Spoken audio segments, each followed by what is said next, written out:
time once again to slip into your camo, grab your bow, and join us out in the field for another episode of the Up North Journal, presented by PSE Archery.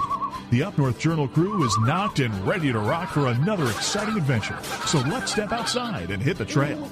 This episode of the Up North Journal podcast is brought to you by PSE Archery, Buck Baits, Better the Hunt, Rebel 6 Rubs and Seasonings, Easy Cut, Limb Walker Game Calls, Hunter's Blend Coffee, Packer Max, Fourth Arrow Camera Arms, Scent Blocker, Scent Lock, Copper John, and Stanislawski Release Aids.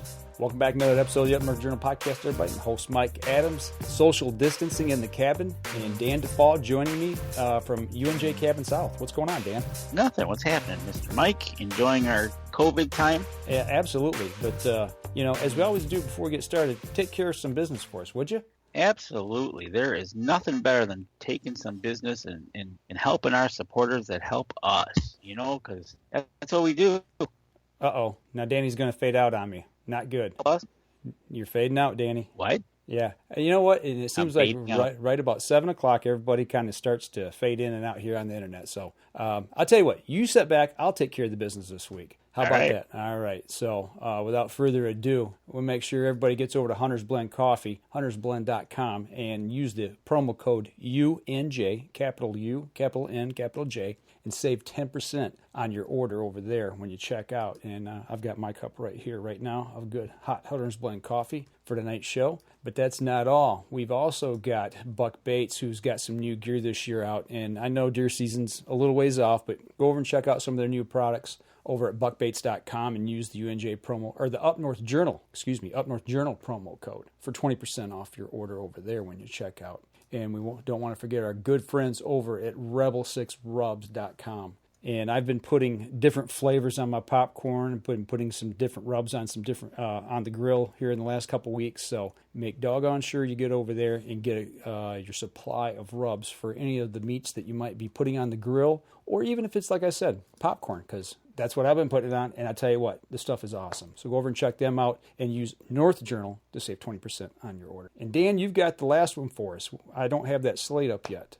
Oh, that's right. The trips for trade. That's right. And we had them on a few weeks ago. And if you want 20% off of the yearly membership he's offering for our supporters of Up North Journal, you go over there, you use the promo code UpNorth20, and you'll get 20% off. It brings it down to about $100 for the year. And you go over to tripsfortrade.com. All right. Well, we see a few people piling in here, and I want to give quick shout-outs to Patrick Downing, all the way from Rogers City, up in the northern lower. Not real far from where I hunt, up in Alcona County. Just he's a little further north than I am. Gina Pasquale, or Connolly, is watching. Gina, from our archery range. We want to make sure and give her a quick shout-out. And Buck Baits, happy Easter from our camp. Sounds like Buck Baits is at deer camp, and if memory serves me, that might be in the UP up by where you hunt, Danny. That is in the UP.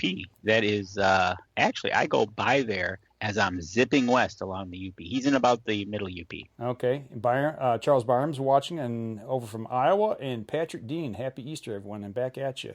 And before we get really going with tonight's show, I want to say, this is no disrespect to Easter. This is a special circumstance that we're actually bringing you a show tonight. And we wanted to just make this forum available for everybody tonight. If you've got questions or you've got comments along the way or concerns or whatever, we're doing this show tonight just for the people that are stuck in the house, can't get out because of what's going on. And I just want to also give a quick thoughts and prayers to the people down south, because right now people down south are getting hammered. Louisiana, Mississippi, and Alabama right now, there's some severe tornadoes going on. I've been watching it all afternoon because my dad's down in Alabama, and people in Mississippi, man, they got hit extremely hard and still are. So everybody just keep those people down south tonight in your thoughts and prayers, because they're getting smoked down there tonight. So want to give them a shout out as well. So absolutely. And I see Team Andrus has joined us from Rush Outdoors. I don't know if you see that he popped that video this past week of getting out, shooting his bow and having an ice cream. Yeah, something about, shooting his bow, doing it right, and eating right. I just begin to wonder if eating an ice cream cone is actually eating healthy. I don't know. I like the idea, though. I do like the idea. I did, too. And you know what? And he got that new lawnmower this week, riding lawnmower. And he can come over and cut our grass, and we can pay him in ice cream. That's right. I'm still waiting for him to show up and cut. And mine's due, like right now. I thought about cutting today, but I kind of decided to do something different and didn't cut grass today. But Tim, you can bring that mower on over to Michigan, and I'm sure there's plenty of people here that would let you cut their grass for them. That new lawnmower. Absolutely. Absolutely. Ron Moses, happy, buddy. Yeah, back at you, Ron. Have you cut grass yet, Dan? No, I have not. My back really doesn't need it. My front looks like it's going to need an evening out this week. So I'm going to have to get out the lawnmower and even it out this week. All right. Well, there you go. Have you got gas for it yet? Yeah, I do. I do believe I've got a can out there that's got some gas in it. But I'm afraid to go up there and, go get to the gas station, because we're not supposed to be going out to the gas station. Yeah. We're allowed to. So, let's go ahead and just jump into what we want to talk about tonight right out of the gate, because this could take a few minutes or it could take all night. We don't know. And it's really going to depend on how much you guys want to hear about it and talk about it and shoot comments back and forth to us. But for those of you out of state that might not know, what happened in Michigan this week is we went under an additional extended lockdown due to the COVID crisis, but our wonderful governor decided to double down on things we could and couldn't do, and actually took away the luxury. Some people say right. Other people's got a few other words for it. But being able to actually take a motorized boat onto Michigan waters. So you're not allowed to take your boat out on the water and do anything, nor your jet ski, pontoon, whatever, any motorized vehicle, and that includes trolling motor. And the people of Michigan this week, along with that, she also locked down doing any home improvements and going to the gardening sections of stores and being able to buy flats of plants, shrubs, or any gardening or outdoor equipment like that. So exactly, and Patrick Downing wants to know our thoughts on the 2020 deer season. So we'll get to that in a little bit. Okay. But Ron Moses there says he knows he's got so much to do in property, and he has to wonder if he'll be an outlaw. Isn't that wonderful? You're thinking about doing yard work or planting a garden, and you might be an outlaw. And there's been so much that was said about that. There's a group out there that started on Facebook. This is their 4th day now. The Michiganders for, what is the title of that group, Danny? Help me here. Michiganders against the quarantine against the Michigan, or the quarantine here in Michigan, the Overreach. I forget exactly what the title is. Yes. But the point is that Facebook group exploded in 4 days. They're well over, last time I looked this morning, there were over 106,000 members. And the state of Michigan, this Wednesday at noon, they're going to, a big group of people are organizing and going to the state of Michigan capital in Lansing. And they said they're going to create gridlock. They're gonna go into the Capitol peacefully and protest. So do it peacefully. There's nothing wrong with it. And look at that. You're talking about cutting the grass and could be outlaws. And Charles Byram was going to cut the grass, but it's trying to snow right now out in Iowa. Keep that snow out there, Charles. I don't want to see that over here. Actually, it's supposed to cool off this week, starting tonight. The cool down's coming. It was 62 here today. And our high this week, I think Monday through Friday, is supposed to be like 45, somewhere between 40 and 45. So the weather's changing here in Michigan. I think old man winter is going to have one last poke at us here before it's all said and done. So right, and that's the thing. You sit there and this time of year is always marginal because we're getting into turkey season, and that first 2 weeks of turkey season, sometimes you're out there in shorts, and then sometimes you're out there moving into snow. Right.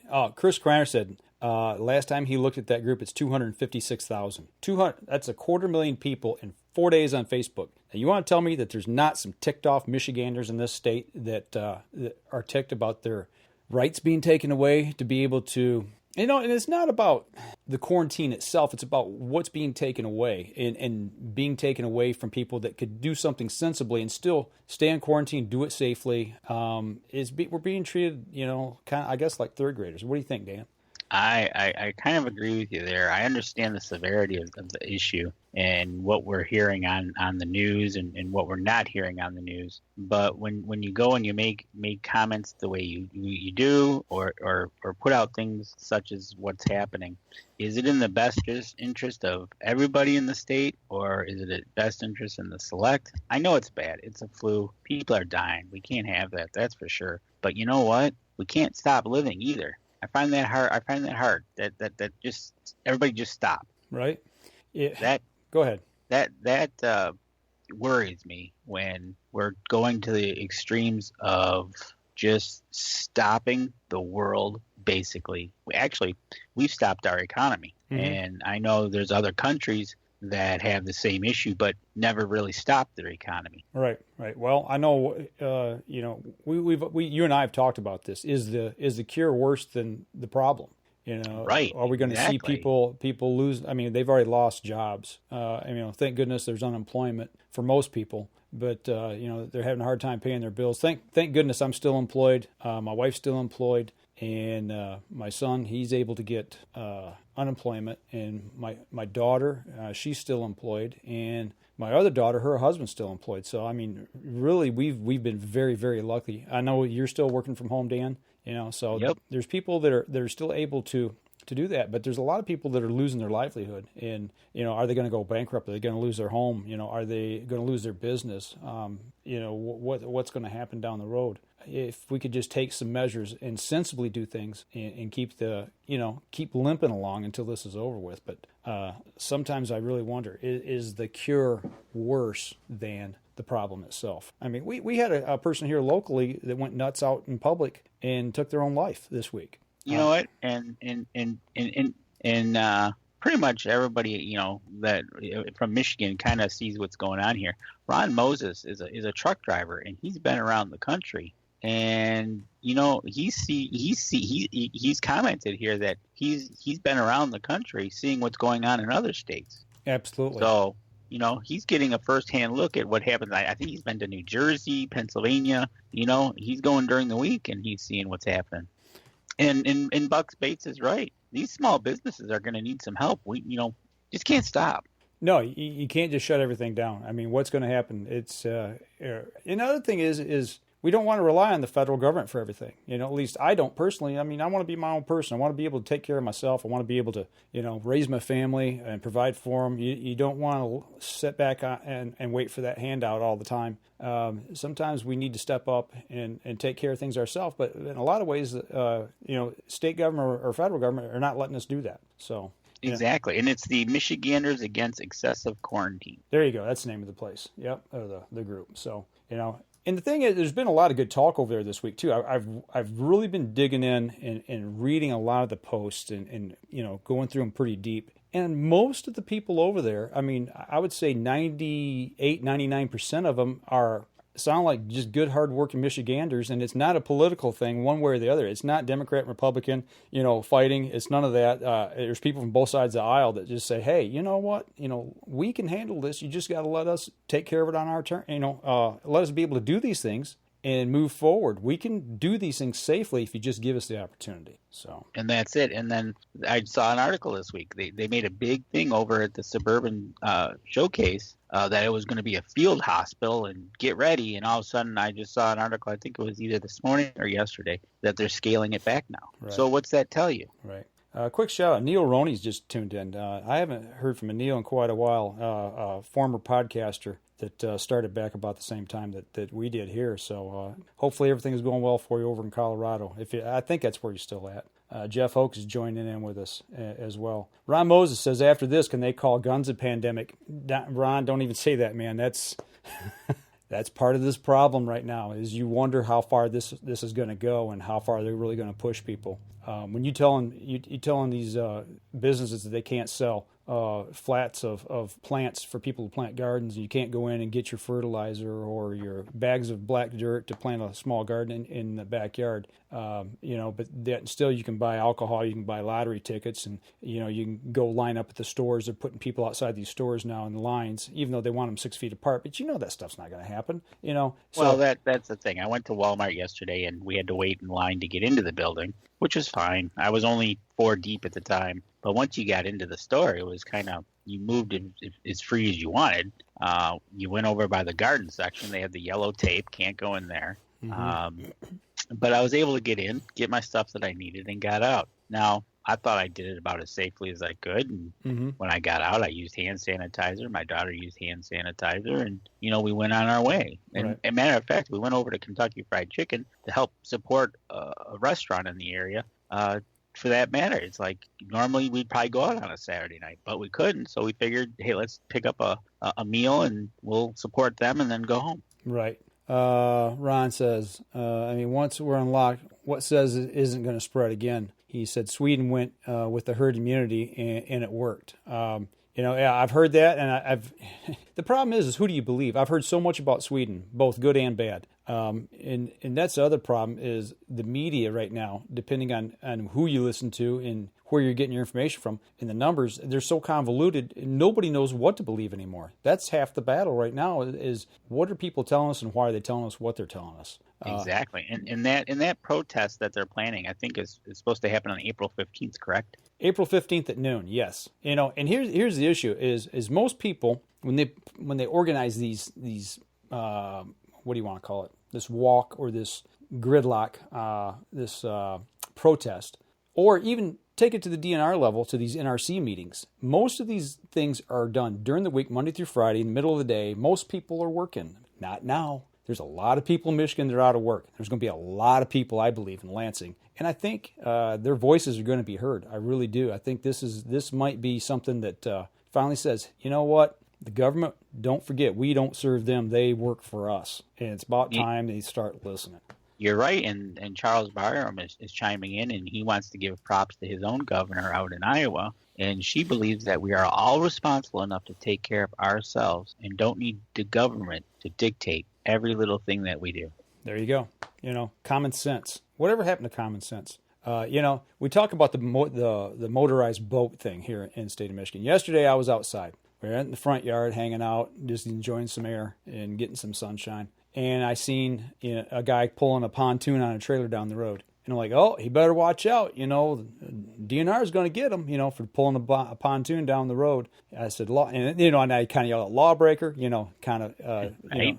as a joke. And right behind him was a DNR vehicle. No kidding. I was like, oh my gosh, is that just a coincidence, or are they following him to see if he puts that boat in the water? Well, I walk my 5 miles over to the park every day. Mm-hmm. And pretty much every day when the weather's okay, there's at least one boat in there. Guys are getting amped up to get their boats in the water as it is. But yesterday was a really nice day, and there was only kayaks, and there was no motor boats to be found. Well, that lake is a no-wake lake to begin with. Am I right? Yeah. So yeah, exactly. And you can still the bass fishermen get in there just to get their boats wet and sure go around and yeah. But yesterday and today, yeah. not so much. Right. I tell you what, we're bumping up here a little long here on the first segment, so let's step outside, take our first break. We come back, we'll continue the conversation and see what else we can get into. We had actually a question talking about the 2020 deer season, so let's step forward and we'll talk about that when we come back. We're going to be right back after this. All right. PSE Archery has reinvented the way you buy bows. From now on, you can make the most educated decision possible by basing your bow choice specifically on your shooting needs and goals. All you need to do is ask yourself, what kind of shooter am I? What do I want to achieve? PSE will help find the right category for you. So, what kind of shooter are you? Find out at psearchery.com.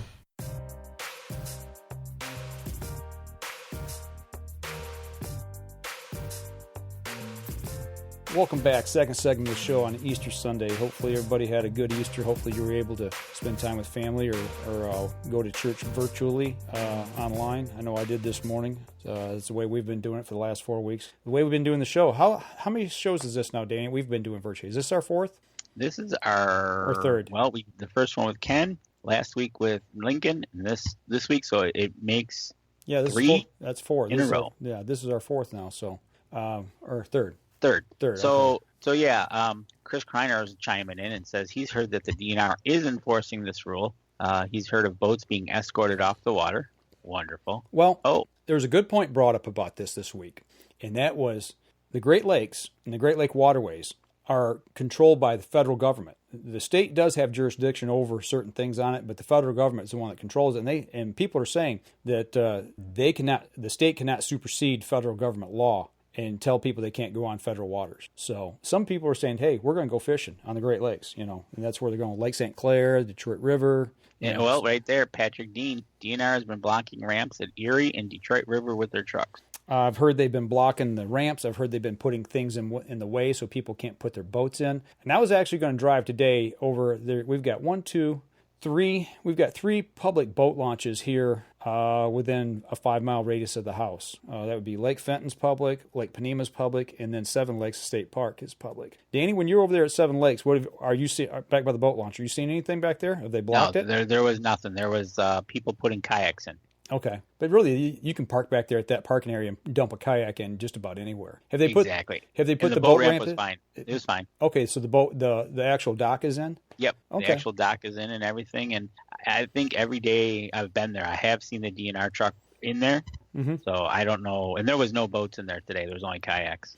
Nate Friel says, how will this affect turkey season for those that don't live in their hunt units? Danny and I have been talking about this a lot in the last 2 weeks. They're saying they don't want you traveling out of your home area. If you're going to hunt or fish, stay in your home area. Well, what does that mean? What is a home area? Is a home area 10 miles? Is it 5 miles? Is it 50 miles? Is it 100 miles or 200 miles or the state? Yeah, I mean, obviously we know it's not go to the UP or whatever, but the point is there's nothing that says what that distance is, your home area. What I really feel, I heard some news today on one of the local cable stations. They were talking about is it Fossey? Fossey? Yeah. The lead medical guy for the White House administration. White House, yes. And he says that they're thinking about it's going to be very possible at the beginning of next month they're going to start to open certain parts of the economy. Now, that being said, if our governor will follow suit with certain things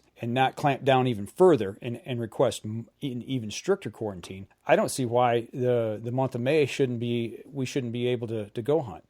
Right now there's nothing that says you can't go turkey hunting. There's nothing that says that at all. So right now, if you've got a tag and it's not in your home area, whatever that means to you, I would assume you're able to hunt. Exactly. If it's not in your home area, whatever you deem that is, then I don't know. That's a personal choice you're going to have to do on your own and say, well, I'm going to go or I'm not going to go. So, well, we're talking about turkey hunting in the outdoors, and Ron Moses just went to the dealership yesterday, and the guy was so happy to see him. So people are getting really edgy to get out.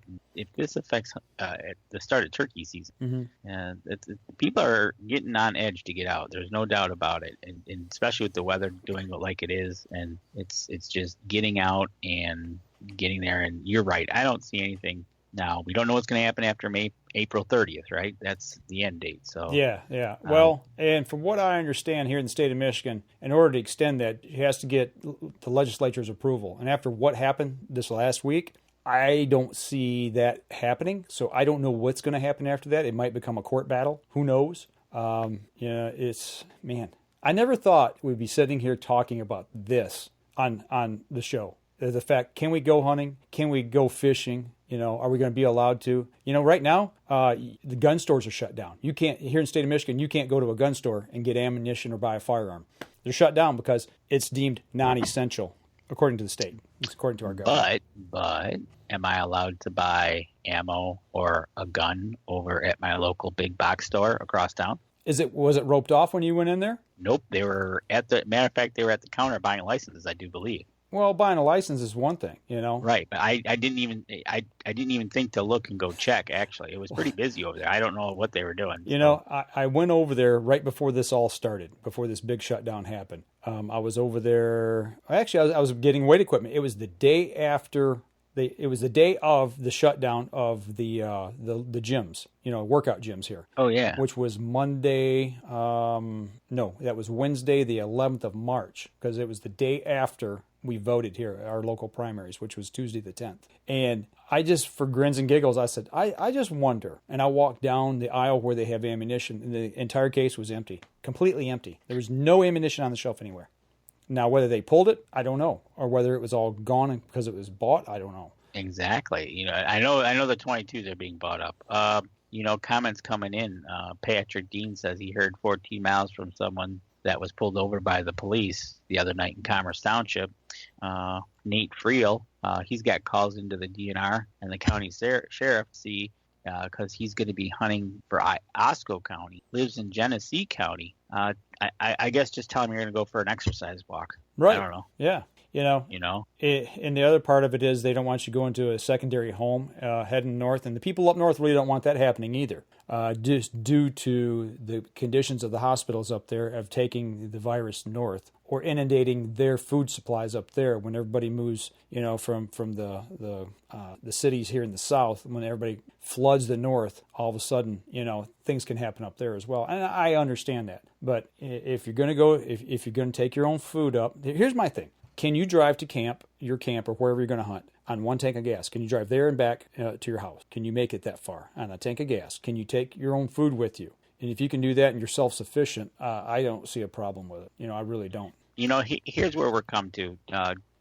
Jim Miller says that people are turning in downstaters. Residents are turning in downstaters up at Houghton Lake. And, come on, really? You're going to get to the point where we're starting now to turn on each other because you might be trying to get up to your place? Okay, then you know what? Then give me a pass on paying property tax, anything other than my own. You and I talked about this earlier in the week. Exactly. Matter of fact, I come up with that idea. I'm like, okay, so let's say I got a cabin or a piece of property somewhere in Michigan that's north or out of my home area, and we're told not to go there. We can't go there. Well, if we can't go there, then why are we paying property taxes on something we can't access? That's another thought. How you want to start imposing rules upon us and then turn around and taxing us for it and saying you can't go or you can't use it. There's got to be some kind of reprieve somewhere. And I get the whole quarantine thing and being cautious and everything and not up there because of the hospitals are a lot smaller in most of the towns except for the big towns. But the problem is at one point here, we'll call it tourist season is going to start. Okay, so we're not going to go touristing up there. And Ron Moses had a great point. He's sticking with the mom and pop shops. Those are the people that are hurting and suffering the most because of this. So if you've got business to do and you're going to do it safely, then support your local business. And that's the other thing about people who may go up north and they may stay up there 2 or 3 weeks. If they're quarantining in their cabin and they're not going anywhere for those two or 3 weeks, they've weathered that storm and self-quarantine. They are safe. And then he says, and tell them don't come down to our hospitals when they need one. Well, you know what? What's turnabout's fair play. So Ken Cicluna's on. Hey, what's going on, Ken? That's the place. Matter of fact, hey, Daniel Burns from Pennsylvania. Ken Cicluna's go-to bait shop was closed down. Right. Hey, quick question. Daniel Burns in Pennsylvania. Are you guys able to hunt and fish in your state right now? I know the state of Washington, you're not allowed to hunt or fish or trap right now. They've stopped that because of this. So what's going on in PA? Drop something in the comments there. Let us know what's going on in your state. So, and anybody else, we've heard from Charles Barham over in Iowa that their governor is allowing them to kind of do their own thing over there and be responsible, be big boys and girls, unlike us here in Michigan, who are not allowed to be big boys and girls. We're told to sit in the corner quietly and do what we're told. Don't you think that's kind of excessive to actually stop hunting? To make it to actually come out and say, see, in Michigan, we're in a big gray area. Yeah. It's gray. But sounds like in Washington, they came out and said you can't hunt or fish, right? What's the purpose of not hunting? If you live, we know somebody personally that lives in the mountains over there who's actually in law enforcement, and you're going to tell him and his family that they can't hunt on their property, right? Where they live. And look, exactly. And Chance Miller's on from Idaho. What's happening out in Idaho? Yeah, are you able to hunt and fish out there as well? What's going on with that? And people ask me, why did I go to Indiana to hunt last year? Why was I making that transition? It's exactly stuff like this. I was actually contemplating putting a new registration on my boat, getting my boat ready to put in the water for my grandson, take him fishing this year, and buying a fishing license. You know what? I ain't doing it. That boat will set again, or I'll sell it this year. I am not going to put a registration on that boat, and I'm not going to give him the money for a fishing license this year. Just not going to do it. Adam Kenner's joining. He's a local guy, a big turkey hunter. Yeah, he's going to be heading out. Well, Daniel Burns says fishing and hunting is still on, just not in groups. Well, that's way. They even opened trout season 2 weeks early. Well, got that report from my brother downstate in Ohio that the Maumee River was flooded with people fishing. Yeah. I tell you what, Dan, we're running along again on this segment, so let's take a quick break. We come back. Let's kind of jump into looking ahead at the deer season. Let's do it. All right, we're going to step outside. We'll be right back after this. PSE Archery has always dominated the speed category. Now, the most revolutionary cam system ever to hit the market has perfected the shooting experience. Introducing PSE's Evolve Cam System, featuring extremely high let-off capabilities and the smoothest draw cycle in history. No other cam system has ever delivered this level of total comfort and total control. Experience PSE. Experience performance. Welcome back. Third segment of the show. We're talking outdoors, we're talking hunting and fishing, and people that can and people that can't because their local state powers that be are saying yes and no to certain things. And that's kind of the discussion tonight. And and my brother's got a good point. You know what? We're not trying to downplay the seriousness of the issue. No. Like he's got his comment here. His daughter had a coworker that passed away. Mm-hmm. His wife has had coworkers pass away. The funeral home has a tent with a refrigerator attached. So we're not downplaying the seriousness of what's going on. No, it's just how it's being portrayed and how they're walking through this. Well, is this the same issue in the local Metro Detroit area that they have across the state? Is this statewide? I don't know. I don't know. We've heard stories over on the west side of the state that it's the hospitals over there are not jam packed.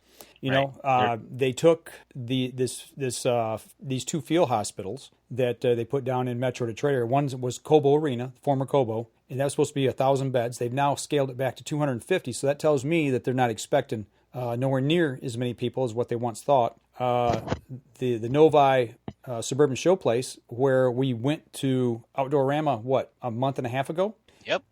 They have now said that they're not going to use that place as well. So They're scaling it back. But getting back to talking about the outdoors, we're not downplaying. Talking about the outdoors.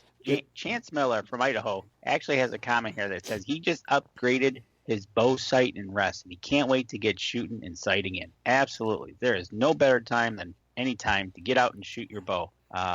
So the weather's changing here, obviously. So from indoor to outdoor, practice. Shoot. Absolutely. Never going to turn that down. Yeah, that's something I haven't done this week. I haven't shot in 2 weeks, actually. And this week, I don't know. This week kind of got to me. This is our fourth week into this, Danny, I think. This last week was. Yep. And it started weighing heavy on my mind. I was watching too much stuff on Facebook. Got to where I'd sit in the house at night after work, and I was binge watching shows on Netflix. And it ain't good. It's not good for your mind to just sit and do nothing. And today I finally said, you know what? I've had it.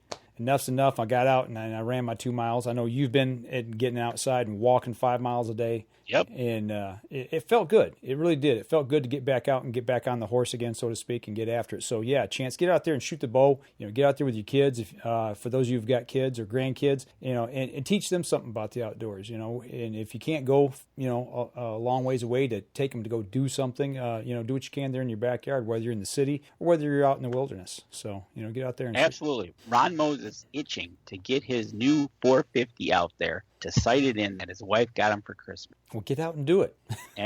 Absolutely. That man puts a lot of miles on, man, so I understand how it's hard for him to get time. Yeah, exactly. And you know what? Getting off the whole what's going on, we had a question earlier about looking towards the 2020 deer season. What thoughts are? Well, I tell you what, for me, hearing that the UP is going to get hit with snow, and I'm not exactly sure where that snow is going to hit. The snow amount is not a bad thing right now. Mm-hmm. It's how quickly that comes off. Once it can snow 15 inches today. If they get a decent warm up within a week or two, it'll melt down and we should be okay. What you got to watch then is flooding. Now I did get an alert from up there that one of the rivers that's close to me is going to be over its banks. So they are having a quick melt off, but then it sounds like they're going to get hammered with snow again. Mm-hmm. So what I'm hoping for is we start talking about the 2020 deer season. I really want to start focusing in on what the weather's looking towards now into May, my fawning season. That's important to me. Right.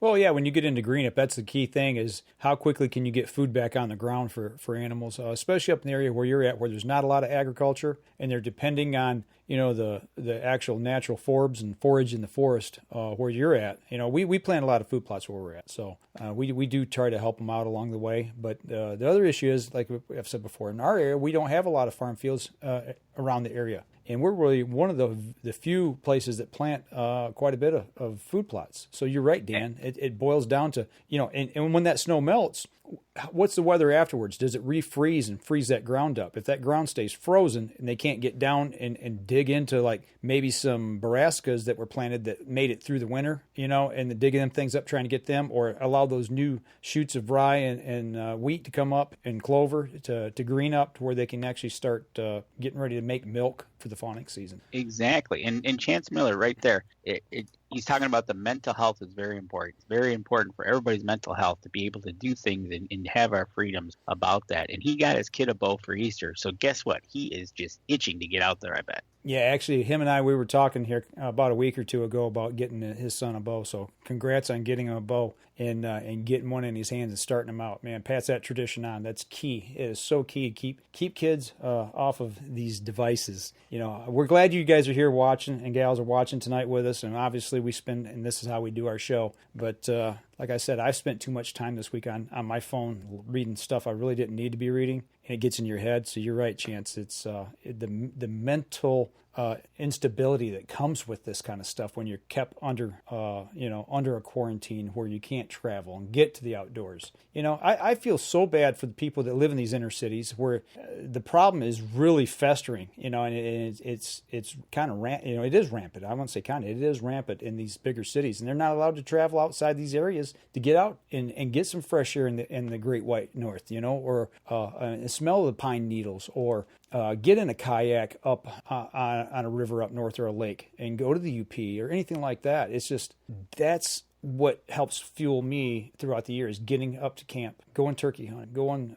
and putting trail cameras out, doing food plots, doing timber cuts, things of that nature. Exactly. It's Danny, you do it all the time at your place. Yep. And my brother's asking, when are the fawns going to start dropping? Typically here in Michigan, we're looking into May and June. I know I've been out for May turkey season and come across some fawns out there. So, yep. And like Nate says, it really depends on when they bred. Absolutely. 290 days after conception, average. There you on average. Yep, 290 days. So that puts it the last week of May, last couple weeks of May into June. And then, unfortunately, if we have a trickle rut where we have a second and third rut, it can go into July, late July, which is what we don't want to see. Right, exactly, and that's the thing. So talking about the 2020 deer season, it all starts now.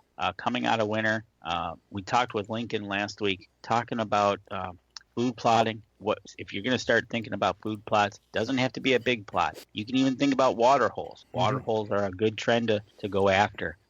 But starting to think about it now. Getting into spring, that'll be our fawning season, our early planting season, all in preparation for the entire 2020 deer season. When we go hunting in September or October, depending on where you're going to go, I'm watching it right now, and I think if I have a decent fawn crop, which I should have, I've had it good for the last few years, but I think I'll be okay. Now, predation up there, I'll have my cameras out and we'll see what's happening. But I know I got the typical predation, and my deer seem to be doing okay with them around. So I just hope that the trend goes the way it is, and I would really like to shoot a doe.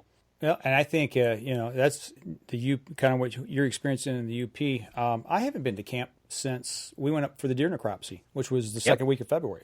We do have somebody that's on our property that manages it for us and takes care of things, but one thing I kind of look forward to right now with people not being able to travel extensively and people staying close to home, I really think that the 2020 season, if you play your cards right and you don't go in and blow the areas up with a bunch of travel right away once they open everything back up and the economy gets rolling again, if you're very careful when you go into your property and what little work you're going to have time to do when they let us back out is don't spook those animals. Keep your activity to a minimum, because right now, I think these animals are starting to adjust after 2 months of not seeing a lot of human activity, unless you're in the state park system, like over where Danny and I have spent a little bit of our time walking, running, and whatever. Those places are packed right now, and like you said, I took Ben over squirrel hunting the week before all this started, or maybe 2 weeks before, and there were so many people out that we didn't even see a squirrel. So the deer and the turkey are being pushed out of these areas as well. But if you're hunting private land and you're staying off your land, I would be very cautious at going back in and keeping the activity to a minimum so you can maximize your potential of getting a deer and getting the one you want when it comes to deer season, whether it's archery or firearm. Yep. Aaron Moses, what side-by-side did you get? There's a whole, when you talk about attachments for a side-by-side, because I have one as well, there is a whole gamut of accessories and everything you can get for a side-by-side and attachments. But you got to watch what kind of food plot you want to put in, because you got to start thinking of the turning radius that your side-by-side has. That's important, knowing your turning radius. Mm-hmm. Well, we were talking last week, Danny, with Lincoln Rowan from Packer Max. Cultipacker, that's one implement, and he talked about the groundhog. Yep. That was an implement, I believe, that had a plow, a small chisel plow with it as well. Did it have a planter too, or not? What that was it's off the top of my head, it is a disker, either 3 or 4 on a side that you can attach to your four-wheeler or your side-by-side, and it digs in, you set the depth, and you drive around, and basically you're digging up the soil. Mm-hmm. That's a good implement. Obviously, the Packer Max getting that works. Actually, the Packer Max can work in a couple of different ways besides just cultipacking, and you can use it. You found out in wet soil, and actually you can tear up the ground with it too, pretty good. Absolutely. Those two implements, just a drag. You just really want to get the minimum a drag. I use a drag myself. I drag it behind the four-wheeler. I do donuts, just going around and around and around. I'll cut it, drag it, and then seed it, and then cultipack it, and it works pretty good. I'm trying to find this group I belong to, and it has actual deer management implements for sale. I'm trying to find out. Yeah, exactly. And there's a ton out there in the market. But there was a guy that he's making no-till drills for side-by-sides and ATVs. Oh, okay. So if you wanted to go that route, but I'm trying to find the Michigan Habitat and Deer Gear. That's the name of the group, and the gentleman had matter of fact, it's the third one down. It's a grain drill, and this is ready to go. 6 rows can be pulled with a quad and has small seed box on top. Also fertilized box. Use for storage fresh food. Blah blah blah blah. 1950 is what he's asking for. He makes these. So wow, pretty cool looking. That's an implement that once you buy it, it's a one and done thing, and you use it forever. Right. Well, and the thing about that too is, if you're going to use a no-till, then you don't need a chisel plow, or you don't need a disc, unless if you're going to disc it and then go back and cultipack it and then plant. I mean, for whatever reason, if you got weeds and you're not using any chemicals, right, would be maybe a reason for that. But you just got to figure what do you want to use for those types of things. And hang on one second here, I got it. And what you gonna plant? What you need to do to the soil? That's a big one. Is like Lincoln said. Besides the implements do you no good if you don't know what your soil is. Right. And if you're not going to use a drill or a planter to plant, you're going to broadcast. You'll need a broadcaster. So those are some things to consider. What's your budget and what type of planting are you going to do, and then start working down that direction as far as figuring out what you want to use. Exactly, and you can do it on a shoestring budget of just a drag and a seeder, and go from there. Try and see but I would suggest the first thing you do is get a soil sample. Get a soil sample of each of your plots. Start making a plot map. That's what I did. So I knew what my soil was. It's due to have again this year. So hopefully first time I go up, I'll pull my soil sample, send it in. So when I go back up, I'll know what to pick up, throw it out there. I'll probably need, see what my pH is. What I hope to do, there's a person that we've been wanting to get on the show here for quite a while. And if we can lock down this interview and get this person on, I want to go down the road of, especially this year, already people are not being able to get out and travel and go up north like they want to and do things at their camp. So let's say once this burden is lifted off of us and we're able to get out and go, and it's later in the season. What's the most important thing we can do for our deer herd going into the fall, depending on the timing of when we're able to go? Like Danny said, it might be a water hole, might be a simple water hole. That might be the only thing we can do. But I want to start going and looking at that situation. Frost seeding's over with. We can't do that. These early spring plantings, depending on what time of the year and where you're at in the northern zones, working your way south, depending on who's listening to the show right now, of when you can plant. So, there's those issues right now that we're going to be bumping up against. The other thing is with these places that are shut down, are we going to be able to get seed to plant? That might be something you might need to start thinking about. Am I going to plant this year? And what am I going to plant? And can I get seed? You should be able to, because the Tractor Supply stores are open, and they carry seed. That's true. That is true. And they do carry a lot of the deer forage, varieties, as far as putting out food plots, whether it be clover, brassicas, rye, wheat, whatever. So, yeah, I completely forgot about that. So you should be able to get them. You should be good. They carry a multitude over there at Tractor Supply, but that doesn't stop you also from ordering it online. So they don't have a problem online shipping. Right now, the shipping thing is a little convoluted as to what's getting shipped, what's not getting shipped.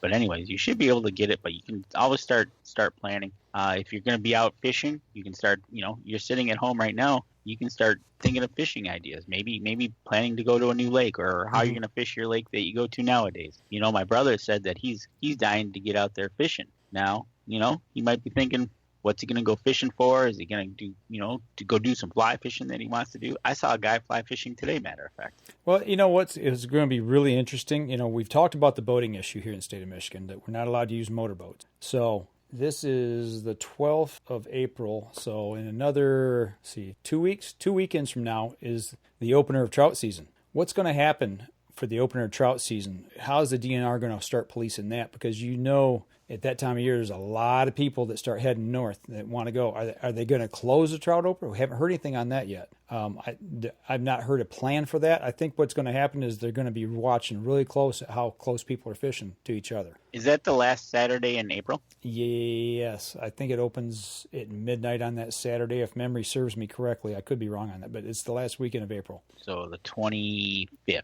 So 25th, 26th. 2 weeks from yesterday. 2 weeks from yesterday, right? There's a guy I work with, and he's nuts about trout fishing. He's not missed an opener. Since I've worked there for 30 years, he's never missed an opener. And this week I said, "Are you going up?" And he's like, "No, we're canceling this year. We're just not going to do it." So wow. They're not. There you go. Jim Miller he ordered their seed from the NWTF. We all know Jim, for us, he's the president of the local chapter here. Yeah, the Flint He's River having chapter. issues getting corn from the NWTF. It was supposed to be in 2 weeks ago. So are they not shipping it? Ron Moses, we just need you to go get some seed for us. How about that?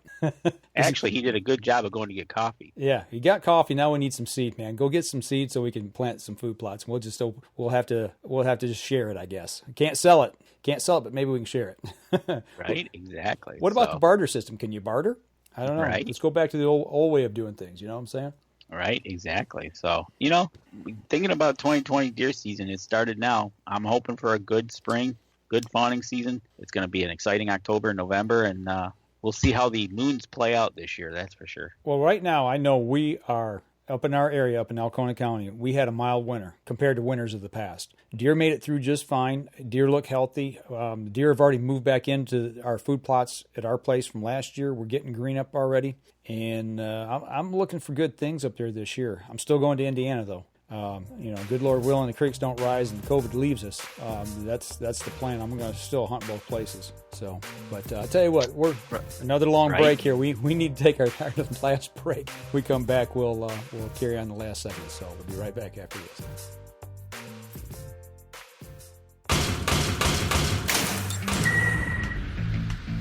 Acceleration is part of PSE's DNA. PSE pioneered the speed movement. Now they've developed the vapor category to help you find the most powerful bows on the market to fit you. High speed equates to intense power and building the momentum you need to be successful. Are you a vapor shooter? Find out at psearchery.com.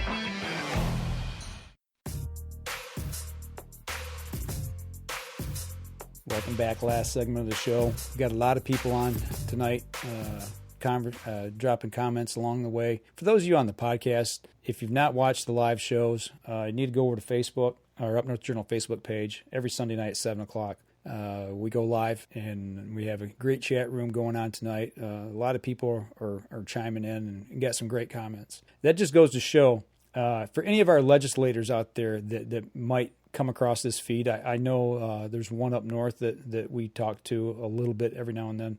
The people of this state care deeply about the outdoors. It's not just, I've heard some people say, well, hunting and fishing, that's not a necessity. That's not an essential. It's just a hobby no, it's not. We build our lives around this just as much as other people build their lives around whatever it is they extremely enjoy, whether it's, sports, whether it's family vacations, going to the beach or whatever. We live, breathe, drink, and eat the outdoors every single day of the year. It's ingrained in us. We were brought up in it. We're passionate about it, and we take it very seriously. So, right. Oh, Nate Freely's asking.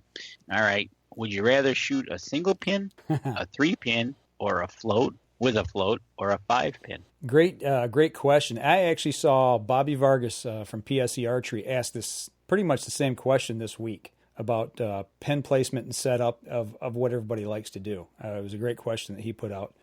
And I think that was over on I don't know if it was his personal page or over on I think it's on the PSE page. And Danny, go ahead. You read the question. I'll let you go first. Well, thank you very much, sir. I've been shooting, the name escapes me of the site, but it's a Black Mountain. Fixed. Is it Black Mountain? Exact. Black Mountain. Thank you. It's a fixed 3-pin with a float. It's an adjustable. So for 20, 30, and 40, I'm all right. But what's nice about some of these 5-pins that have the adjustability is you can shoot as many as you want. Maybe you only want to shoot 2 pins, maybe a 20, 40, and adjust after that. You can pull those pins. So if you get a 5-pin sight, you can always take pins out. That's the thing. You always can't buy a 3-pin sight and, I want to add. Or do you want to do the single pin? Single pin, you have it ranged out to whatever you feel comfortable, and then maybe go after that. But I do like the Black Mountain sight that I have, where I've got some fixed, but then after a certain distance, I'm adjustable, and I go from there. What about you, Mike? I'm kind of in the middle of deciding. I've shot a lot of different sight systems, and I guess it depends if it's target or if it's hunter setup. My hunter setup right now, I'm shooting a 5-pin fixed, which I really like. And I really think what it boils down to on a hunting setup, Danny, is how fast is your bow? What kind of speeds are you shooting?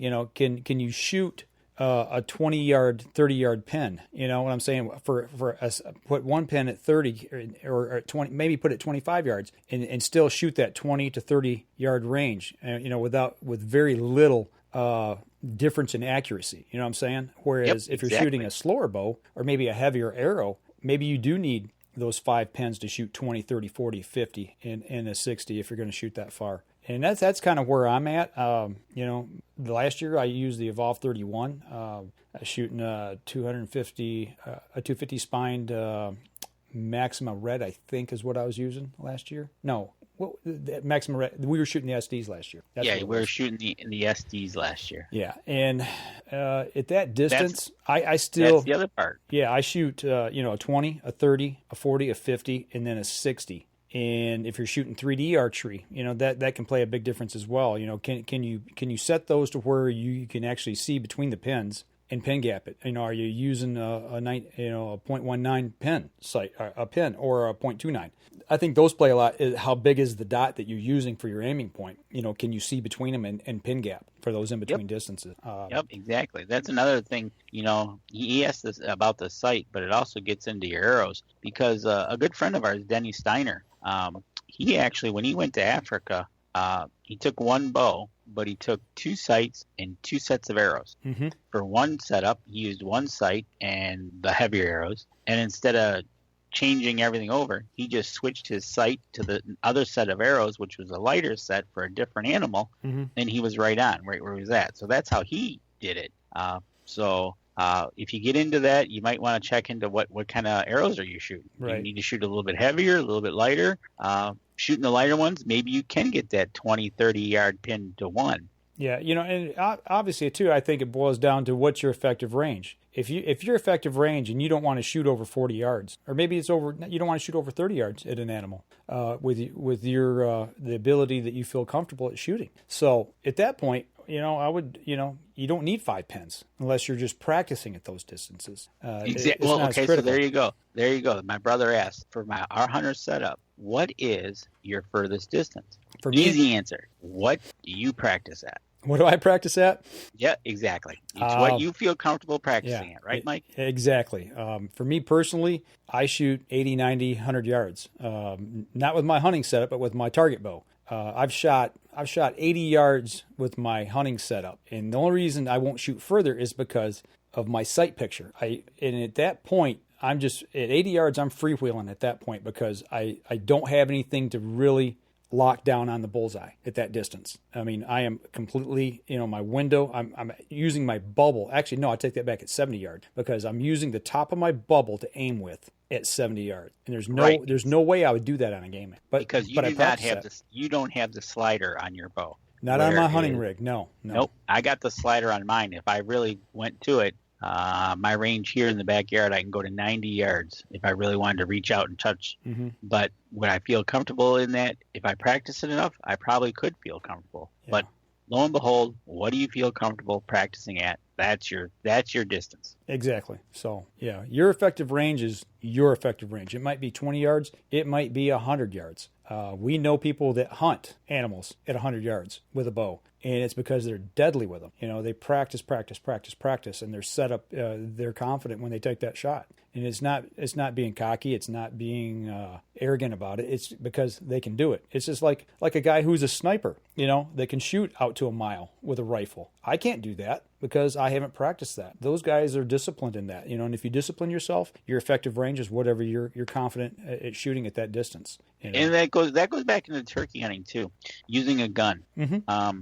The gun, whatever you feel comfortable, whatever you sight it in, and whatever you're shooting. What does your gun like to shoot? Are you shooting a full choke, modified? What kind of choke you shoot? What kind of loads you putting through that thing? There's guys out there that feel very comfortable taking a turkey at 60, 70, 80 yards with these loads. 3.5 inch. Talking to Tim Cias, our turkey guy expert down in Virginia's. He'll tell you it's what you practice, what kind of shot. So same thing. There you go. Okay, we got a question here from Nate. He says, "What is your thoughts on shooting a heavy FOC arrow forward to center?" You're starting to get into the science part of it that I don't know enough about to answer. We do know people that have all of the technical information in their head that can answer those questions, and maybe that's something, Danny, that you and I can actually get some answers on, or maybe we could even get that person back on the show and talk a little about some of that. We'll just have him on the show. Yeah. It's easy. And talk about arrow setups going into the season and getting into the technical side of it. Once he starts explaining things to me, yeah, I understand it, but to get into the really nitty-gritty of it and understanding why things do what they do when you start manipulating those types of things, I understand it's more about dragging the arrow through the air versus being pushed through the air, things of that nature. So, but there's also, for everything that you gain one way, there's also a give somewhere else, is what I've kind of learned. So, is what are you willing to give up to get something else in return? Are you shooting, you're shooting out 60, 70, 80. Also look at what type of broadhead you're shooting. Are you shooting a fixed? Are you shooting a mechanical? Right. That plays into it as well. And what type of game you're shooting with that? Exactly. What kind of hide are you trying to punch through? So. Yep, it all comes down to you're comfortable at your distance that you practice at for your kill. It's really easy to punch paper at 100 yards with a field point. Absolutely. Don't have any problem sticking the paper. Now, sticking the paper in the right exact spot for the bullseye at that distance, that's the issue. It's not about the penetration. It's more about the accuracy at that point for me. But yeah, it's all good. I hear you. It's all fun stuff. So yeah, and now's a good time to start getting out there with right now is a good time to get outside and shoot through the woods because there isn't any leaves out there here in Michigan. Right. And you can shoot. I know once I get green up, shooting through the woods gets a little tough. Yeah. It's fortunately for me, I've already mowed my archery range for the first time this year, and I can shoot to right at 100 yards. And I love shooting long distance. It's just it's something to challenge yourself with. If you've got that opportunity, if you've got a range and distance isn't the issue, it's more about accuracy. Maybe you're effective to 40. Well, you know what? Start shooting at 50. and see what happens. And then when you get confident that, back it up to 60. You just if you got the ability, keep backing up and extending your effective range. And once you start doing that and you start getting accurate and putting groups in a wad at longer distances, it's a grin. I tell you what, it's so cool to be able to do that, and it's a big confidence booster. So when you make that 40-yard shot, it feels like, in golf terms, you're sitting right on the edge of the cup and you're just tapping it and it's just going right in. It just boosts that confidence so much. So you're right, and there's no doubt about it. At first, it's very nerve-wracking if you've never done it before, when you start saying, okay, I'm going to shoot 50, 60. But once you do it and you get that confidence, you're right, Mike. It's just like, yep, 60 yards. I know where I need to shoot, put it there, and go after it. And don't be afraid to lose a few arrows. You're gonna lose a few. There's no doubt about it. Yep. I don't know how many arrows I've got behind the house here. I thought one day, I said, maybe I go back there with a rake and rake through the grass. I found most of them, but every now and then, at that distance, when you're at full draw and you flinch and you touch the trigger off on a flinch, you better watch where it goes, because you're going to be going after it. It happens. And if people say it doesn't happen to them, then they're lying, because it does. Right. Well, we're coming up towards the end of the show. Bill Fisher has to log off. Family stuff. Appreciate conversation. Thanks, man. Appreciate it. So my brother's got a question. Yep. Go ahead. So my brother's got a question about coyotes. Mm-hmm. About when are they gonna have their pups? So it's really dependent on the coyote itself. Birthing or mating season is February. So with that, what's typical gestation time on a canine? Do you know, Danny? Is 60 days. Okay. So if you said February is prime time, they ought to 60 be days from there. They ought to be that's dropping. When they're going to be having them, and they're about 9 to 10 months old when they start to go into that old enough to have kids. Okay. So there you go. February, 60 days. That puts them in April, May. So that means that this year's pups will be breeding next February, is what you're saying. Exactly. So yeah, they're going to be, and it falls right. Isn't it strange how nature works? They have their pups, and they den up, have their pups, and what happens right when after they have their pups? We get fawning season. It's strange how nature. Gotta feed the family. Yeah, how nature works. It works hand in hand with when certain times of food supply, things of that nature. So, and that's one reason that we try to hit them so hard when we can. And Chris Kreiner can attest to this. He's the coyote guy that goes out and smacks them. There's that. Going back and looking at the deer season for 2020. So you've got the coyotes having kids, bears coming out of hibernation. They're hungry. Bears are hungry. The coyotes got to feed their family. So it's like deer menu, smorgasbord. Your brother asked, do they reuse the dens? That's a good question. I don't know the answer to that. I would assume that they will use multiple den sites over and over again, is my guess, but I don't know the answer to that. That's a good question. I'll have to ask some people who know that to get an answer on that. I know bears typically will use multiple den sites. That not from year to year they're using the same one. They have 3 or 4 or 5 that they typically use, is what I've heard from people who know bears. So good, right. Good question. It says here that coyotes only use the dens for the pups. After that, 8 to 10 weeks old, everybody leaves and goes sleeps in the woods. Okay, well there you go. But did they use the same one to whelp their pups in year after year? That's a good question. Or do they dig have a new den site every year? My guess is it probably depends on what's going around them. Yeah, depending on if they're still in the area. Because I know they are very, I wouldn't say nomadic, but they do travel in big, wide circles. Not as much as a wolf does. A wolf really travels, has a big, wide range versus coyotes. I think coyotes more or less follow the food supply, And once an area is hunted out, or if there's little food there, they're going to move on and try to find a new food source. Yep, is exactly. my thought. So I would agree with that. So, well, I tell you what, we've had a really long show tonight. We're running well past an hour right now. So I think on the podcast side, want to wrap things up. But for those of you on the podcast, if you would, feel free to share the link to the show, comment. Go over to, if you're catching this show on iTunes, go over to iTunes and give us a review over there if you would, please. That helps us out as well. And come back over to YouTube on Wednesdays if you're on the podcast. That way you can actually see the show, or if you want, you can catch it on Facebook as well.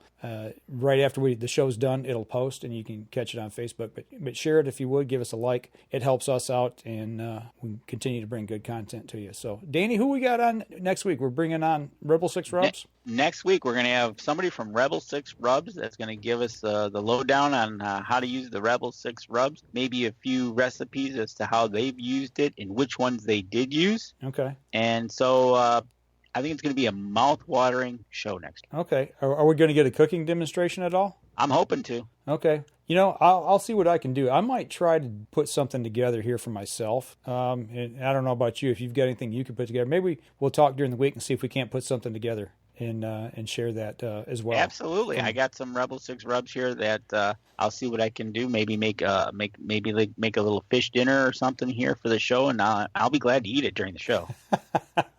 All right. So for those of you on the podcast, there you go.